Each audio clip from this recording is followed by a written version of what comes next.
India में कोई tweet कर दिया, उठा के उसके लेके उसको मार पैंटा लगा के उसके अगले दिन घर पे ले आते हैं। लोगों को उठाते हैं, उन्हें कहते हैं जी इमरान खान के खिलाफ स्टेटमेंट दो। आजम स्वाति से पूछ रहे हैं जी अच्छा बताएं इमरान खान ने आपको ये क्या करने के लिए, उसको गिल को बार बार कहते रहे कि जी कहो कि ये इमरान खान ने तुम्हें क्या करने के लिए। ये कौन लोग हैं? ये इस मुल्क को फायदा नहीं पहुंचा रहा है, ये मुल्क के दुश्मन है, ये हमारे मुल्क को तबाह कर रहे हैं। इन हरकतों से ना किसी इदारे की इज्जत बढ़ती है, ना इस मुल्क के अंदर किसी किस्म की जमहूरियत आगे बढ़ती है। लोगों की आज़ादी राय को इस तरह बंद करके कभी किसी को इज्जत नहीं मिली। ये माशरे की तबाही की तरफ हम लेके जा रहे हैं। और सारा किया किसके लिए जा रहा है? बड़े बड़े जो इस मुल्क के जुराइम पेशा लोग, वो आके आज ऊपर बैठ गए हैं। फाइनेंस मिनिस्टर कौन है? कन्फेशनल स्टेटमेंट दी है उसने कि मैं शरीफ खान के लिए मनी लॉन्ड्रिंग, शरीफ खानदान के लिए मनी लॉन्ड्रिंग करता था। हुदायबा पेपर मिल में उसकी कन्फेशनल स्टेटमेंट है। उसके ऊपर बीबीसी फिल्म बनी हुई है, वो काजी फैमिली जो लंदन चोरी करके पैसा वहां भेजता था। और ये जो है शहबाज शरीफ, इसको और इसके बेटे को अंडर ट्रायल थे, सजा होने वाली थी इनको 16 अरब रुपए के केस पे, वो जो FIA का केस था। नवाज शरीफ वो बैठ के फैसला कर रहा है, मफरूर मुल्क का मुजरिम है, वो बाहर जाके मुल्क के फैसले कर रहा है जी। आर्मी चीफ भागे भागे जा रहे हैं, उससे फैसले ले रहे हैं। जरदारी उसके केसेस माफ हो रहे हैं। यही नून लीग ने उसे 2 दफा जेल में डाला था चोरी पे, आज उसके साथ मिले हुए केसेस माफ हो रहे हैं। मैं तमाम सेनेटर्स को, तमाम पार्लियामेंटेरियन को और तमाम वकाला, मैं सीनियर वकील हूँ, रशीद रजवी, फारूक नायक, ये मेरे क्लास फेलो थे, गोल्ड मेडल मैंने लिया। अमेरिका के अंदर टेक्सास सुप्रीम कोर्ट में मैंने वकालत की। मैं तमाम वकाला को और तमाम पार्लियामेंटेरियन को ये पैगाम देता हूँ कि अगर अदालत उज़्मा से, इस मुल्क के इंसाफ के इदारों से मुझे इंसाफ नहीं मिल सकता तो फिर बंद कर दीजिए ये पार्लियामेंट और बंद कर दीजिए हर अदलिया। इसलिए कि अगर एक सीनियर वकील को और एक सीनियर पार्लियामेंटेरियन को 17 साल मेरे हो चुके हैं सेनेट के अंदर, अगर इंसाफ नहीं मिल सकता उन चंद लोगों को जो मुझे लेके गए, हम अर्थ नहीं कर सकते जो कुछ उन्होंने किया। तो मेरा ये ख्याल है कि इंसाफ का निज़ाम, अदल का निज़ाम पाकिस्तान के अंदर मुकम्मल तौर पर ख़त्म हो चुका है और इन दरवाज़ों को हमेशा के लिए बंद होना चाहिए। दो चीज़ें और मैं ऐड कर दूं। साले मोहम्मद को इन्होंने कल पकड़ा, पुलिस ने, किस चीज़ के लिए जी? प्रोटेस्ट कर रहा था बाहर। प्रोटेस्ट किस कर रहा है कि ये एक बदयानतदार इलेक्शन कमिश्नर ने जो फैसला दिया है, ये किसी भी कानून, किसी वकील से पूछ लें कि कभी इस तरह का अहमकाना फैसला कोई दे सकता है? किसी से पूछ लें।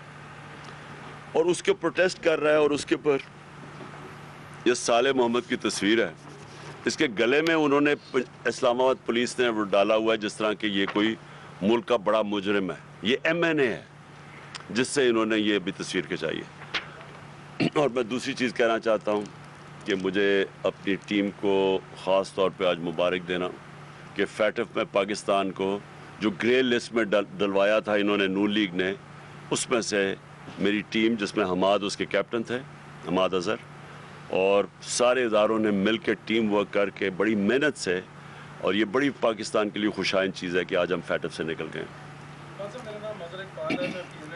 से हूँ, मेरा 2 पार्ट क्वेश्चन है आपसे। एक तरफ मुल्क का सियासी टेम्परेचर जो है बहुत ज़्यादा है, दूसरी तरफ शहबाज शरीफ तवातर के साथ, तसलसल के साथ ये कह रहे हैं कि हम मुज़ाकरात करना चाहते हैं। आज पाकिस्तान पीपल्स पार्टी के एक रुकन ने, एक ओहदेदार ने ये कह भी दिया कि मुज़ाकरात हो भी रहे हैं। आपसे एक तो तस्दीक करना चाहूँगा। दूसरा सर, जो आप ख़ुद यहाँ पे इसी नशिस्त में फरमा चुके हैं कि मुज़ाकरात हो रहे हैं लेकिन हो भी नहीं रहे, तो सर कौम ये जानना चाहती है, जिन हलकों में हम घूमते हैं, कि कितने % आप पुरुमीद हैं कि जो बैकडोर पे मुज़ाकरात हो रहे हैं उससे बग़ैर लॉन्ग मार्च के नतीजा निकल सकता है? Thank you. देखें, मुज़ाकरात खैर बैकडोर चैनल से तो बातचीत हमेशा होती रहती है, पॉलिटिकल पार्टीज हमेशा बातचीत करती हैं। लेकिन मुझे कोई नहीं नज़र आ रहा कि इसका कोई नतीजा निकलेगा, क्योंकि मुज़ाकरात किस चीज़ के लिए, हमने किस चीज़ के लिए करने हैं?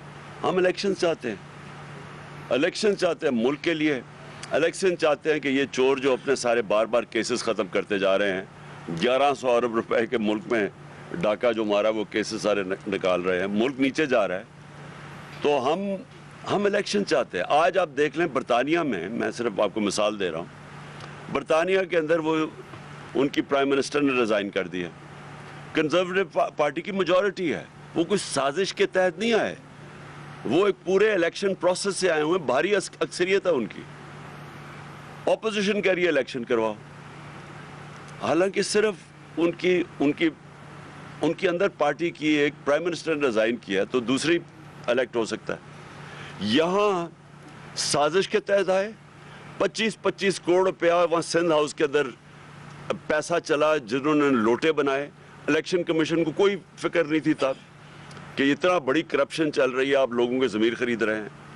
और फिर आके इकॉनमी उन्होंने तबाह कर दी, और फिर अपने करप्शन केसेस बचा रहे हैं, जो कभी हुआ ही नहीं है। कि ये होता ही नहीं है जमहूरियत में कि आप कानून बनाएं और उससे खुद ही फ़ायदा उठा लें, ये होता ही नहीं है कहीं। वो मजाक हो रहा है।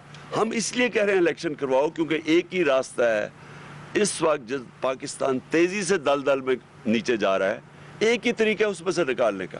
तो हमारे लिए कोई मुज़ाकरा सिर्फ इधर तक अहमियत है कि इलेक्शन हो, लेकिन मुझे पूरा यकीन है कि इन्होंने इलेक्शन नहीं करवाने। ख़ास तौर पे इतनी कोशिश करके इन्होंने तैयार हमारे कमज़ोर से कमज़ोर हलकों पे इलेक्शन, जब वो भी हार गए हैं तो मुझे अब कोई उम्मीद नहीं है इलेक्शन की। और इंशाल्लाह मैं मेरे ख्याल में जुमे को मैं अनाउंस कर दूंगा अपनी डेट लॉन्ग मार्च की। जुमे को अनाउंस कर दूंगा किस दिन निकल रहे हैं हम।